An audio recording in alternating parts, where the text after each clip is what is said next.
Hello, fifth grade, Mrs. Haskins here. Today we are going to be dividing decimals by a whole number. You are going to need graph paper if you have it. That will help you to line up your numbers and keep everything the way it's supposed to be. Otherwise, line paper is good too, and a pencil, please. All right, so you're going to set this up just like you would normally set up a long division problem. Go ahead and write that on your page if you don't have it down already. And when you divide by a decimal, all you do is you bring the decimal straight up and divide like you normally would. So does 6 go into 1? Nope, it doesn't. Does 6 go into 13? Yes, it does. 2 times. So 2 times 6 is 12. And we subtract it and you get 1. And then you bring down the 8. 6 goes into 18 3 times. 3 times 6 is 18, and I subtract, and I have nothing left, and my quotient is 23 hundredths. All right, go ahead and set up the next one. And we're going to do the same thing. Bring your decimal straight up. 8 goes into 0, 0 times. 8 goes into 9, 1 time. Multiply 1 times 8 is 8. Subtract it. 6. Bring down 6. 8 goes into 16.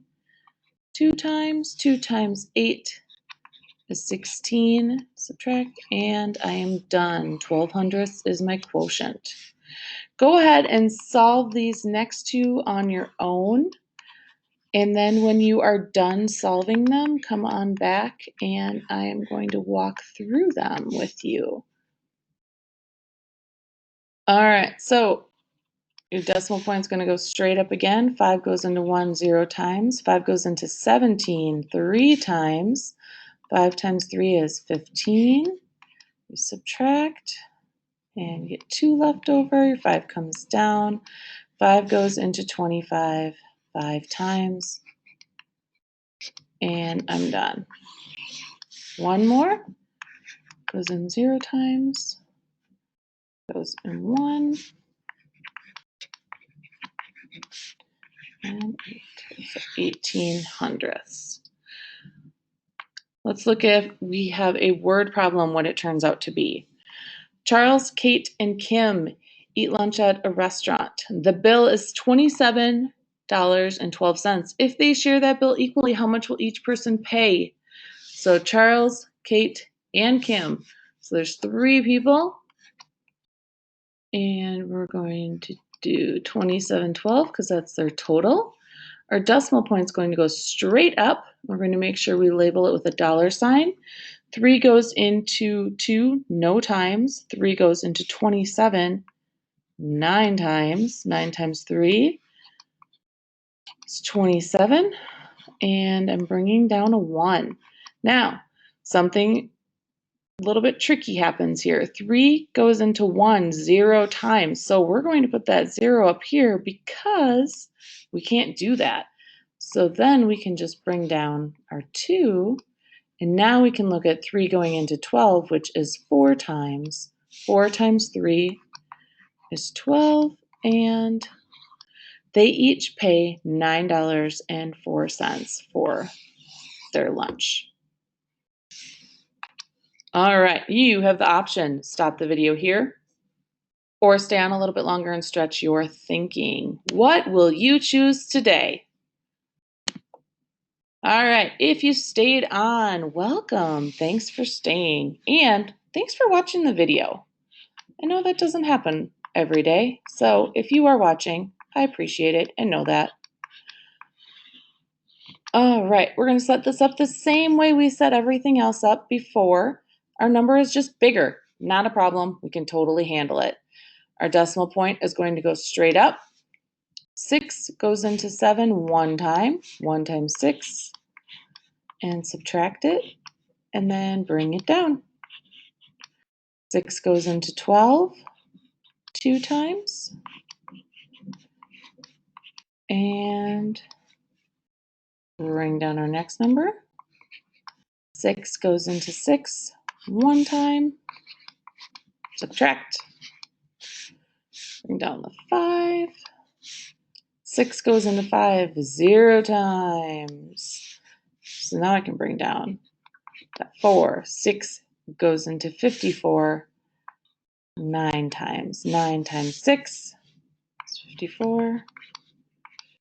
And I am all set. So our quotient is going to be 12 and 109 thousandths. Let's try another one. Numbers just getting bigger and longer, not necessarily harder. Ooh, this time we're dividing by 17. Now, we haven't done a 2-digit divisor yet. So to do that, it's just the same as any other one. So we are going to do 17 going into 0. That's right, 0 times. Decimal point goes straight up. 17 goes into 9, 0 times. Now this is going to require a little bit more thinking. 17 goes into 95. 17 is pretty close to 20. 95 is pretty close to 100. And I know that 20 times 5 gives me 100. So let's see how much 17 times 5 is and go from there. So 7 times 5 is 35. 1 times 5 is 5, plus 3 is 8, and we get 85. And I cannot fit another 17 into that with only 10 left over, so 85, and we have 10 left over, so we are all set on that. So we are going to say that it goes in 5 times. Now, if we have that going in 5 times, we bring down our 2. So if we take 102 divided by 17, I'm going to say that, I know if this goes in 5 times, what happens if I add another 17 to this? I get a 2, and I carry my 1, and I get a 10, and voila! 17 goes into 102 6 times. Multiply, and we are all set. So our quotient ends up being 56 thousandths. Oh, what's this one? Ooh, a little bit trickier, not a big deal. We'll do just one of these since our time is kind of short here and I don't want to keep you on here all day. So in here, we have our problem. We're dividing by C. It tells us what C is. So we're just going to substitute that in. So I have 6 squared plus 1.35, and we're going to put that in parentheses because it's in parentheses in the original problem, and we want to make sure to still stay true to the original problem. We substitute our 5 in for C. Now we go to PEMDAS. Parentheses. Okay. Within the parentheses, I have exponents and I have adding. I'm going to do exponents first. So 6 times 6 is 36 plus 1.35. I still have parentheses and divided by 5. All right. 36 plus 1 and 35 hundredths is 37. And 35 hundredths divided by 5. Now I'm going to make it look set up in a way that is a little bit friendlier for me and that I can solve. So 5 goes into 3. Nope. 5 goes into 37 7 times. And we subtract, and that's a 2. Bring my decimal straight up, my 3 down. 5 goes into 23 4 times. And we subtract 3 and 5. 5 goes into 35 7 times. So our quotient, or our answer, is 7 and 47 hundredths. Let's look at a word problem before I let you go to do your extra problems. As of 2000, there were 281 and 42 hundredths million people in the United States.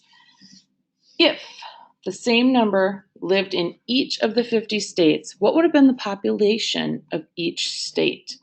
So what we are going to need to do is set this up to figure out if we're dividing, we have 50 states, so our population, oops, is 281 and 42 hundredths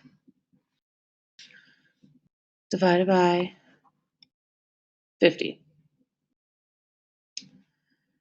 Now, some of you are saying, how can you have 0.42 of a person? That's not possible. I'm not saying that this is an equal amount. I'm saying this is how many people. So this is part of a million. All right. So 50 goes into 2, no times.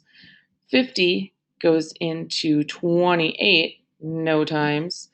50 goes into 281. I know that there's two 50s in 100, so 50 plus 50 is 100. So then if I add another 100, that's 4 50s. And then if I add another 50, that's 250. So I'm going to say that it goes in 5 times. So 5 times 50, 5 times 5 is 25, and I add my 0 back on.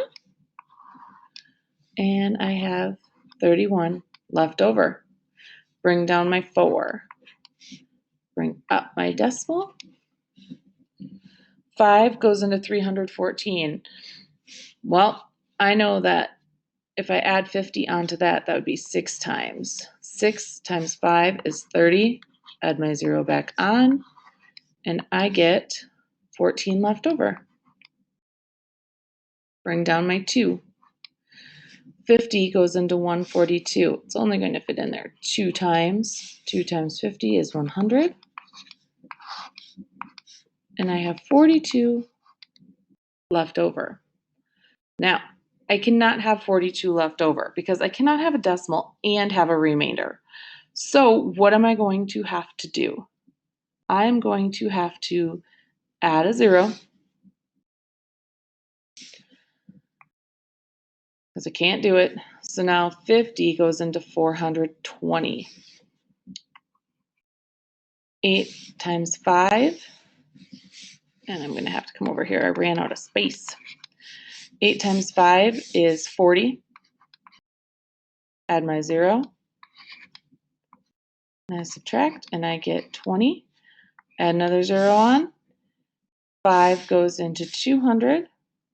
How many times? Yep, it goes into 4 times. 4 times 5 is 20. Add my 0 back on, and I'm done. So each of the states then, if they all had an equal population, would have 5.62084. Now, since we're still just in 5th grade, we usually go like 2 to 3 places out and call it good at that. However, we need to look and we need to say, that 8 is telling me that I need to round up. So your answer should be 5.621 million people per state. All right, go ahead, take a look at your extra problems. Thanks for stopping by. See you next time.